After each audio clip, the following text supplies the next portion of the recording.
तो कैसे हैं आप सब। पढ़ाई आसान है। हम लोग जा रहे हैं एनर्जी बैंड की कहानी के बारे में पढ़ने में, जितना भी अभी मैंने बताया उसके बारे में। ठीक है, सिंपल सिंपल पढ़ लेते हैं। देखिए बच्चों, ये एनर्जी बैंड इन क्रिस्टल, ठीक है, हमें पता है क्या था, क्रिस्टल था, हाँ कि ना, जो कि कुछ इस तरीके से था। मैंने थोड़ा बनाया है कि अंदर भी है, ये काला वाला बाहर वाला है, ये नीला वाला अंदर है, एटम्स है, समझ में आ रहा है कि नहीं। और इनकी ये छोटी छोटी छोटी छोटी छोटी छोटी छोटी क्या है, ये शेल्स है, समझ में आ रहा है कि नहीं। जिनको हमें पता है कुछ ऐसे होगा, ये एटम होगा, हाँ कि ना, ये कोई इनकी शेल्स होंगी। और हम लोग बात कर रहे हैं ये किनके लिए, आउटर शेल। इतना याद रखिएगा आप कि जो एनर्जी बैंड होता है, ये जो शेल्स मिल रही थी, ओवरलैप हो रही थी, वो क्या किनके लिए, आउटर शेल्स के लिए।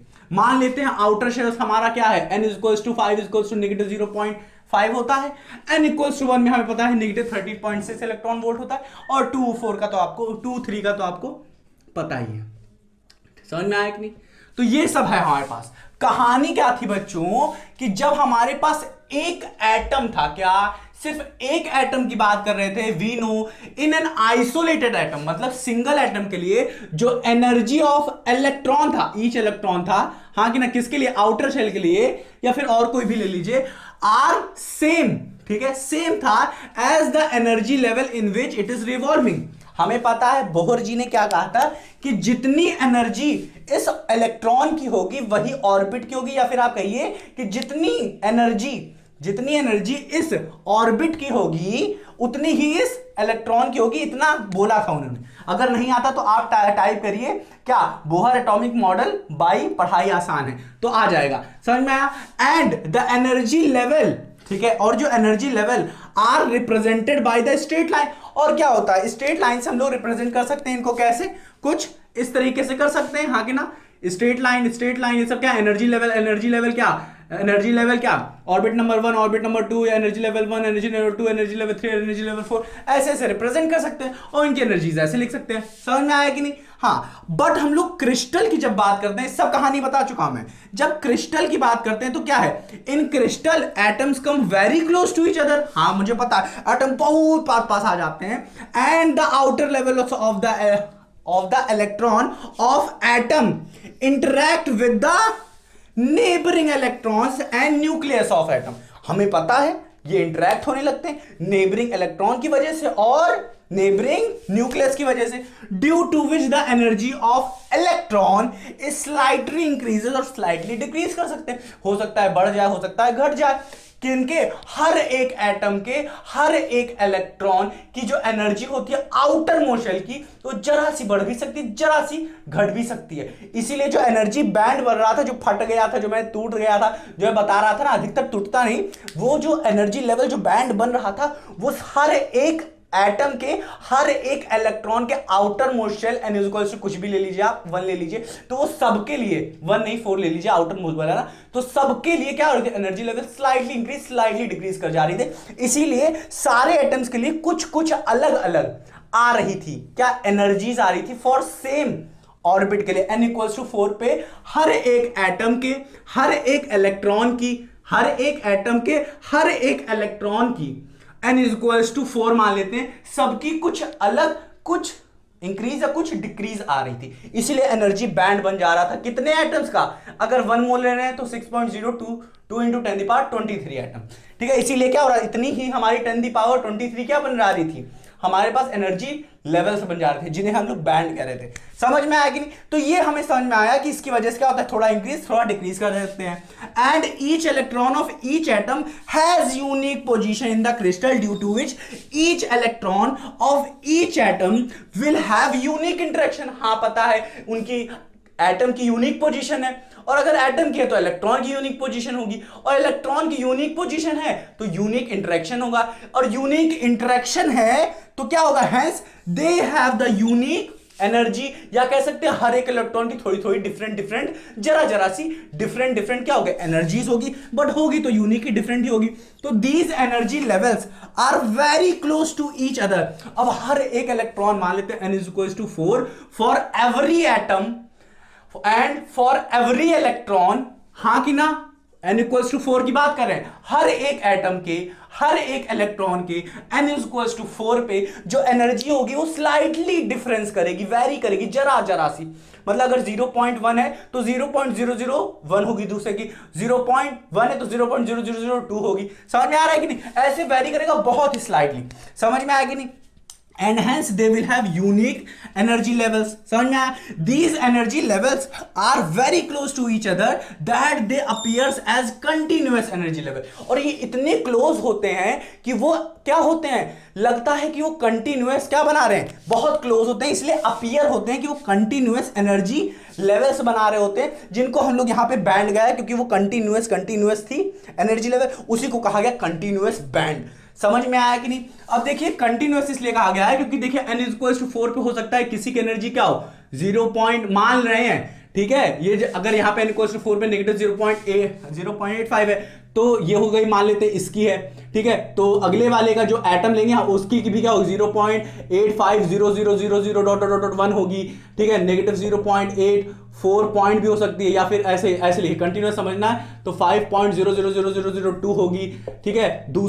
तीसरा एटम ले लेते हैं तो नेगेटिव 5.00000003 होगी, ठीक है, फिर 4 होगी, ये से लिख दीजिए, फिर 5 होगी। समझ में आ रहा है कि नहीं? पॉइंट के बाद थोड़ा थोड़ा इंक्रीज भी कर सकता है और यही चीज क्या कर सकती है, आप डिक्रीज में भी लिख सकते हैं। समझ में? तो कंटिन्यूअस लगता है कि हर अलग अलग एटम के लिए कुछ ऐसी एनर्जीज आ रही है, थोड़ी स्लाइटली इंक्रीज, थोड़ी slightly decrease for same orbit के लिए। समझ में आ रहा है? और सेम इलेक्ट्रॉन के लिए। आया कि नहीं? इसे अच्छे से नोट करिए बच्चों। अभी जो हमने आपको जो एनर्जी बैंड बताया था सोडियम का, वो एक्चुअल नहीं था, वहां पे मैंने सोडियम का नहीं, मैंने एनर्जी बैंड बता दिया था कि कैसे बनता है, ठीक है। अभी समझेंगे सोडियम का कैसे बनता है, इसे अच्छे से लिखिए पहले आप। तो बच्चों अब हम लोग स्टार्ट करते हैं क्या, सोडियम के लिए हम लोग देखेंगे एनर्जी बैंड कैसे बनता है। वहां पे मैंने आपको बताया था बैंड्स कैसे बनते हैं, हाँ उसमें बस थोड़ा सा चेंज कर देना था तो सोडियम बैंड अच्छे से आपको एनर्जी बैंड समझ में आ जाता, बट यहाँ पे भी हम लोग अच्छे से डिटेल में समझते हैं, ठीक है, थोड़ा बहुत। तो बच्चों वहां पे क्या हो रहा था कि ये जो ये क्या था, सोडियम था। यहां से स्टार्ट करते हैं। एग्जाम्पल हम लोगों ने सोडियम का लिया था, हाँ उसकी एटॉमिक नंबर क्या होता है सोडियम का, 11 होता है। तो उसका इलेक्ट्रॉनिक कॉन्फ़िगरेशन कुछ ये लिखा हुआ था, क्या है 1s2 2p6 3s1 होता है, हाँ कि ना? समझ में आया कि नहीं?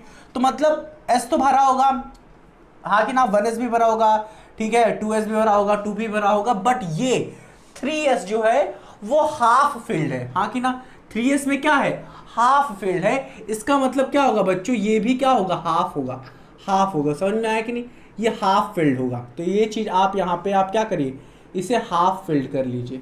वहां पे मैंने क्या कहा था, एनर्जी गैप दिखाया था आपको, एनर्जी हर चीज की एनर्जी बना दी थी मैंने वहां पे, ठीक है। समझ में आया कि नहीं? तो ये चीज हम देख सकते हैं, यहाँ पे क्या होगा, ये हाफ फिल्ड होगा और हाफ नहीं फिल्ड होगा। ये पूरा फिल्ड है तो ये क्या होगा, इसका पूरा क्या हो जाएगा, एनर्जी बैंड यहाँ पे पूरा बनेगा, तो ये पूरा फिल्ड है। समझ में आ रहा है कि नहीं? इसी तरह इसमें भी क्या होगा, ऐसे से बना लीजिए, ठीक है। समझ में आ रहा है कि नहीं? ये पूरा फील्ड है ना, इसलिए ऐसे शेप पे मत जाइए, आप किसी भी तरीके से बना सकते हैं। समझ में आ रहा है कि नहीं? ऐसे ऐसे बना लीजिए, ठीक है, आपकी बुक में जैसे दिया हो वैसे बना लीजिए। समझ में आया कि नहीं? तो ये चीज़ हम लोग देख सकते हैं। यहाँ पे इतना याद रखिएगा बच्चों कि जो आउटर मोस्ट की बात कर रहे हैं हम लोग, आउटर मोस्ट शेल की, ये जो है ये आउटर मोस्ट शेल है, ठीक है, या आउटर मोस्ट ऑर्बिट कह दीजिए आप, ठीक है। उस ऑर्बिट में, ठीक है, जो एनर्जीज थी वो सब हर एटम के लिए क्या हो चुकी हैं, अब हर एटम के हर इलेक्ट्रॉन के लिए क्या हो रही हैं, सब क्या हो रही हैं, बट गई हैं, ठीक है। समझ में आ रहा है कि नहीं तो सबके लिए सेम था पहले, किसके लिए, आइसोलेटेड के लिए, बट जैसे क्रिस्टल की बात की हम लोग तो क्रिस्टल में क्या हुआ, हर एटम के हर इलेक्ट्रॉन के लिए क्या हुआ, और हेल शेल मतलब n = 4 ले लिया हमने, तो सबके लिए क्या हो गई, थोड़ी थोड़ी वैरी करने लगी, तो इसीलिए ये क्या बन गया, बैंड बन गया। अब याद रखिए बच्चों, जो आउटर मोस्ट में ये जो पार्ट है, ठीक है, जो आउटर मोस्ट होता है, ये जो बैंड बनता है इसको हम लोग कहते हैं वैलेंस बैंड। क्या कहते हैं, वैलेंस बैंड कहते हैं, ठीक है। समझ में आया कि नहीं इतना? अब जस्ट इसके ऊपर मतलब ये जो खाली पड़ा हुआ है, हाँ कि ना, अगर पूरा भरा हुआ है तो इसके ऊपर वाला जो बैंड होगा, ठीक है, उसको क्या कहेंगे बच्चों, उसको कहेंगे हम लोग कंडक्शन बैंड, ठीक है, अधिकतर लोग कह देते हैं क्या कि अगर 3s है तो इसके बाद जो आने वाला है 3p वो होगा कंडक्शन बैंड। ऐसा नहीं है बच्चों, सीधा सीधा आप ये दिमाग में रखिए कि वैलेंस बैंड जैसे ही खत्म हुआ उसके ऊपर वाला जो होगा बैंड वही होगा। ठीक है, तो ये वाला यहां इस केस में ये वाला क्या है, कंडक्शन बैंड है। समझ में आया? और कंडक्शन बैंड में इलेक्ट्रॉन हो भी सकते हैं, नहीं भी हो सकते हैं। समझ में आया कि नहीं? तो ये हो गई कंडक्शन और वैलेंस बैंड की कहानी, इसको अच्छे से भी समझेंगे। अब आते हैं बच्चों, ये तो हो गया हमारा सोडियम का। अब लेते हैं हम लोग सिलिकॉन या जर्मेनियम, यहां पे हम लोग सिलिकॉन का लेते हैं एग्जांपल, उसके लिए हम लोग ये सब देखेंगे। तो यहां पे समझ में आया क्या है सिलिकॉन और जर्मेनियम। तो सिलिकॉन और जर्मेनियम में देखते हैं क्या क्या चीजें हैं। हाँ, यहां पे हम लोग क्या यूज कर रहे हैं, क्रिस्टल। तो here we use crystal of silicon containing n atoms of silicon. n atom मतलब क्या कि 1 मोल 2 मोल 3 मोल 4 मोल 5 मोल ले सकते हैं, बट इन द ऑर्डर 10⁻23। समझ में आया कि नहीं? तो n is in the order क्या, n is of the order 10⁻23 या 10⁻24, ये ले सकते हैं।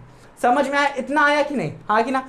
अब देखते हैं बच्चों कि हमें पता है सिलिकॉन का जो एटॉमिक नंबर होता है, जिनको नहीं पता देख लें, वो कितना होता है, 14 होता है। अब इसके इलेक्ट्रॉनिक कॉन्फ़िगरेशन कैसे लिखी जाएगी, 1s2 2s2 2p6 3s2 और 3p2। हाँ कि ना? ये किसके लिए है बच्चों, एटम के लिए है, ऑब्वियस सी बात है। हाँ कि ना? तो जब हम लोग देखेंगे जब भरा जाएगा इसको, तो कैसे भरा जाएगा, 2 यहाँ पे भर जाएंगे। हाँ कि ना? पूरा पूरा फील्ड है यहाँ पे 3s2। याद रखिए बच्चों कि जब हम लोग जो एनर्जी बैंड बनाएंगे, क्या बनाएंगे, एनर्जी बैंड बनाते हैं, वो आउटर शेल्स के लिए, आउटर ऑर्बिट्स के लिए बनाते हैं। तो समझ में आया कि नहीं? आउटर एनर्जी लेवल्स कह दीजिए आप, सही सही। तो ये क्या होगा, ये दो जो होंगे हमारे आउटर होंगे।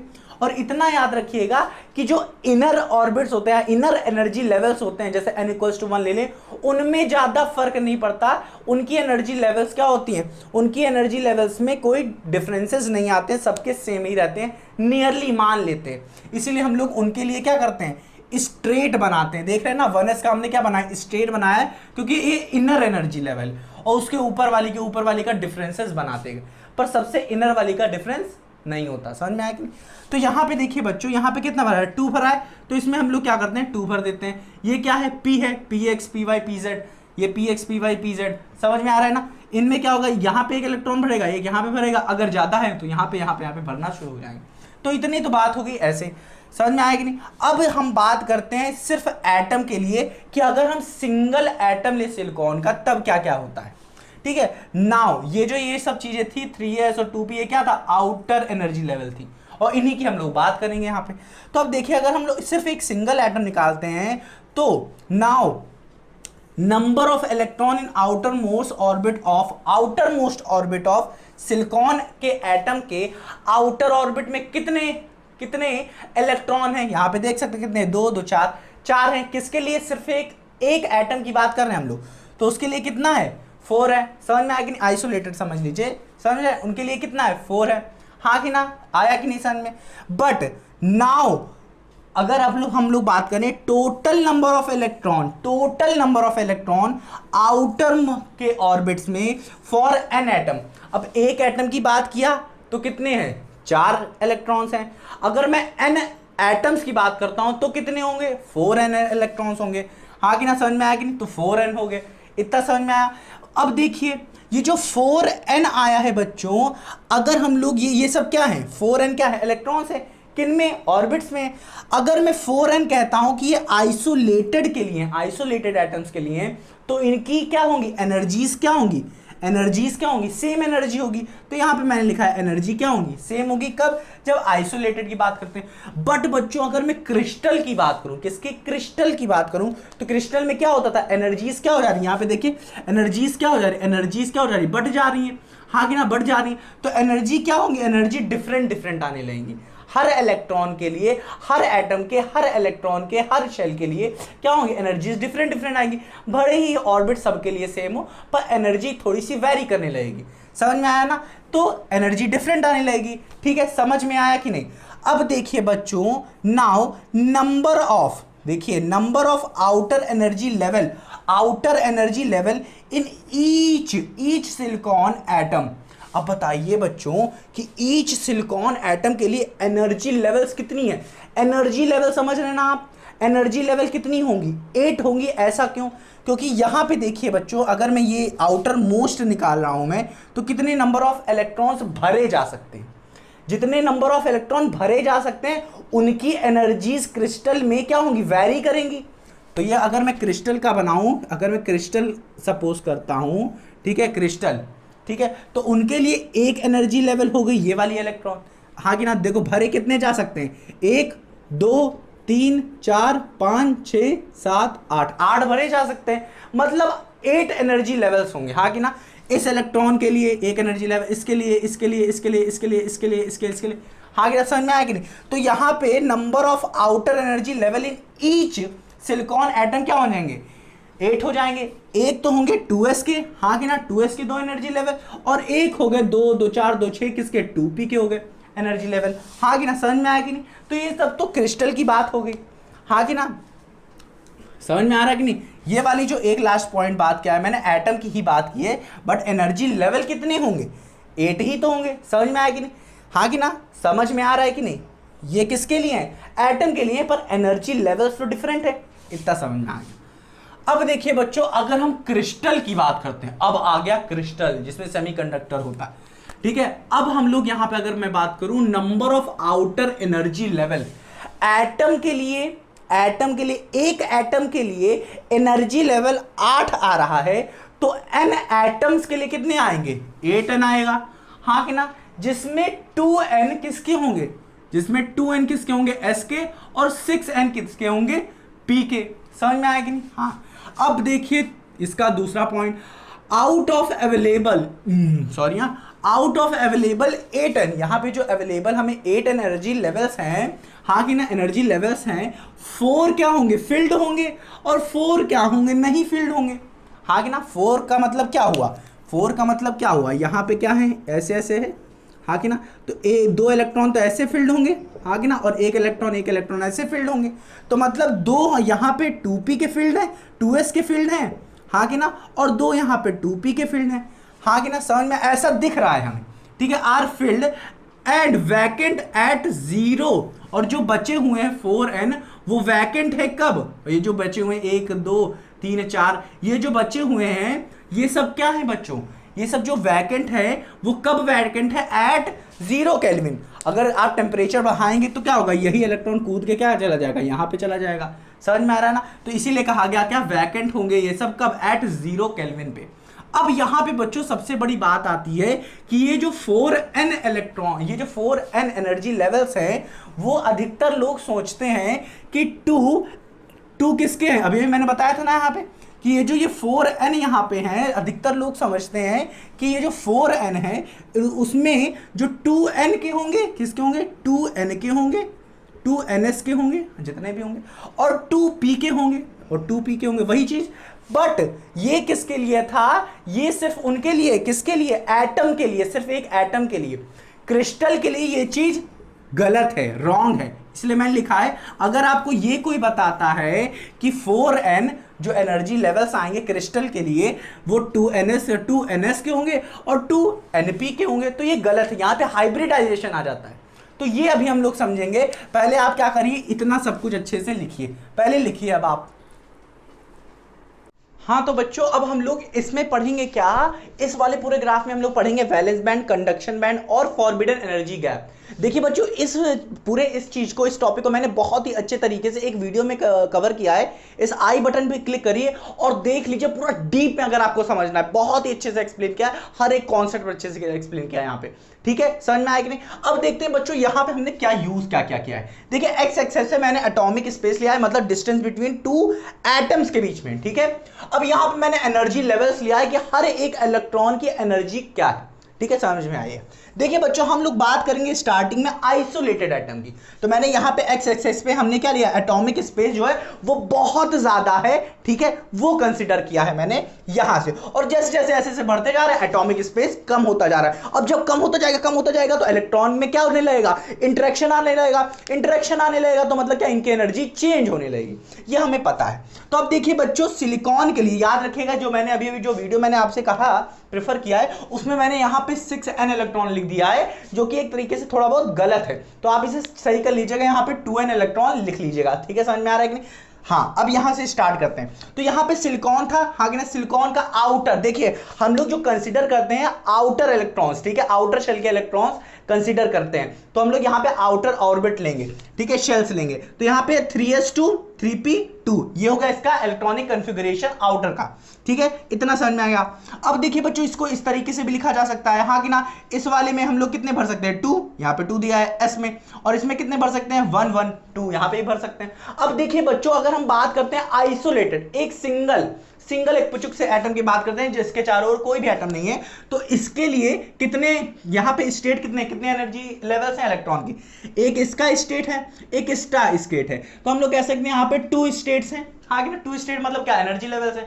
और अगर यही मैं कहूँ n एटम से, तो यहाँ पे कितने स्टेट हो जाएंगे, 2n स्टेट्स हो जाएंगे, हाँ कि ना। सिमिलरली यहाँ पे स्टेट कितने इलेक्ट्रॉन भरे जा सकते हैं, 1 2 3 4 5 1 6, मतलब सब में 2 2 भरे जा सकते हैं, मतलब कह सकते हैं 6 स्टेट्स हैं, हाँ कि ना, 6 एनर्जी लेवल है। n एटम के लिए कितने भरे जा सकते हैं, n स्टेट्स, हाँ कि ना। अब यहाँ पे इलेक्ट्रॉन कितने भर जा सकते हैं, ये सबसे बड़ी बात है। तो यहाँ पे कितने इलेक्ट्रॉन भर सकते हैं, तो 2 इलेक्ट्रॉन भर जा सकते हैं, किसमें, p सब सेल में, हाँ कि ना। तो यहाँ पे कितने n एटम के लिए कितने भरे जा सकते हैं, 2n इलेक्ट्रॉन्स, हाँ कि ना। सिमिलरली यहाँ पे भी 2 है, तो ये n एटम्स के लिए 2n इलेक्ट्रॉन्स भरे जा सकते हैं। इतना समझ में आया। अब आइसोलेटेड के लिए जितने भी इलेक्ट्रॉन इसमें प्रेजेंट होंगे, बोहर जी ने कहा था कि किसी भी सब शेल में अगर इलेक्ट्रॉन्स हैं, ठीक है, ये वाले, ठीक है, तो इनकी क्या होंगी, एनर्जी सेम होगी, s सब शेल की सेम होगी, और p सेल में जितने भी इलेक्ट्रॉन होंगे उनकी भी क्या होगी, एनर्जी सेम होगी। तो यही चीज हम लोगों ने ग्राफ में दिखाया कि अगर p सब मतलब s सब शेल में अगर कितने भी नंबर ऑफ इलेक्ट्रॉन भरे हों, हाँ कि ना, उनकी एनर्जीज क्या होंगी, सेम होगी, और स्टेट्स कितनी होंगी, वहां पे 2n स्टेट्स होंगी, और जिनकी एनर्जीज क्या होंगी, सबकी सेम होगी। ठीक है, समझ में आया, जिन इलेक्ट्रॉन की एनर्जी सेम होगी। और धीरे धीरे फिर क्या आया, p सब शेल आया। p सब शेल में कितने नंबर ऑफ इलेक्ट्रॉन भरे गए हैं, यहाँ पे सिलिकॉन के केस में 2n इलेक्ट्रॉन, और स्टेट्स कितनी है, 2n स्टेट्स, समझ में आया, हाँ कि ना। सबकी एनर्जीज क्या है, सेम है, s सब शेल की सब एनर्जीज क्या है, सेम है। यहाँ पे p सब शेल की कितनी है, एनर्जीज सेम है, ठीक है। बट जैसे जैसे इंटरेक्शन, जैसे क्या हो रहा है, एटॉमिक स्पेस कम हो रहा है, जैसे आगे बढ़ रहा है, तो क्या बढ़ रहा है, इलेक्ट्रॉन में क्या हो रहा है, इंटरेक्शन बढ़ता जा रहा है, हर एक इलेक्ट्रॉन की क्या होगी, एनर्जी डिफर करने लगेगी। तो यही जो एनर्जी ऐसे सबके लिए सेम थी, यही बट जाएगी, ऐसी हो जाएगी, ठीक है, समझ में, सब इलेक्ट्रॉन की अलग अलग आने लगेगी। तो ऐसे क्या होने लगेगी, ये सब क्या होने लगेगी, सब इलेक्ट्रॉन की एनर्जीज डिफरेंट आने लगेगी, समझ में आया कि नहीं। तो इसमें भी क्या हो जाएगी, कुछ डिफरेंट आने लगेगी, ऐसे बढ़ गया यही एनर्जी। अब देखिए बच्चों, यहां पे क्या था कि कुछ इलेक्ट्रॉन की 3s सब शेल की जो s सब शेल कह सकते हैं कि इनमें जो इलेक्ट्रॉन थी, इनकी एनर्जी इतनी ज्यादा बढ़ जाती है कुछ इलेक्ट्रॉन्स की, और यहां पे कुछ इलेक्ट्रॉन्स की p सब शेल में इतनी एनर्जी कुछ कम हो जाती है कि एक पॉइंट पे आके क्या हो जाने लगते हैं, इंटरमिक्स होने लगते हैं, हाइब्रिडाइजेशन होने लगता है, समझ रहे ना, इंटरेक्शन हो रहा है इलेक्ट्रॉन जब पास आ रहे हैं, समझ में आया कि नहीं। अब जब इंटरमिक्स होने लगेंगे तो यहां पे जितने भी इलेक्ट्रॉन है हायर एनर्जी लेवल में, और यहां पे लोअर एनर्जी लेवल, तो जितने भी इलेक्ट्रॉन हायर एनर्जी लेवल में होंगे वो लोअर में जाना चाहेंगे क्योंकि स्टेबल बनना चाहते हैं। तो जितने भी इलेक्ट्रॉन यहां पे होंगे सबके सब बड से यहां आ जाएंगे, तो जितने भी इलेक्ट्रॉन होंगे सट सब इसमें क्या होने लगेंगे, इसमें आने लगेंगे, हाँ कि ना। और यहां पे क्या हो जाएगा, वैकेंट हो जाएगा, कोई भी इलेक्ट्रॉन नहीं होगा। तो इसमें जितने भी इलेक्ट्रॉन्स आ जाते हैं, हाँ कि ना, सबके सब, तो एक बैंड बन जाता है, और इसको हम लोग कहते हैं वैलेंस बैंड कहते हैं, जिसमें सबके सब इलेक्ट्रॉन्स आ जाते हैं, और जिसमें कुछ भी नहीं बचता है, इसे कंडक्शन बैंड कहते हैं, समझ में आया, कंडक्शन बैंड कहते हैं। अब देखिए बच्चों, अब इनके बीच में जो गैप आ रहा है, एक इधर बैंड बन गया, एक इधर बैंड बन गया, अब इनके बीच में इलेक्ट्रॉन नहीं होता है, इनको रिस्ट्रिक्टेड होता है, प्रोहिबिटेड होता है कि यहां पे इलेक्ट्रॉन नहीं आ सकते, ठीक है, मनाही होती है। तो ये हो गया ये Eg, इसको क्या कहेंगे, ये जो इनके बीच में क्या गैप होता है, इसे फॉरबिडन एनर्जी गैप कहते हैं, समझ में आया कि नहीं, इतना समझ में आया।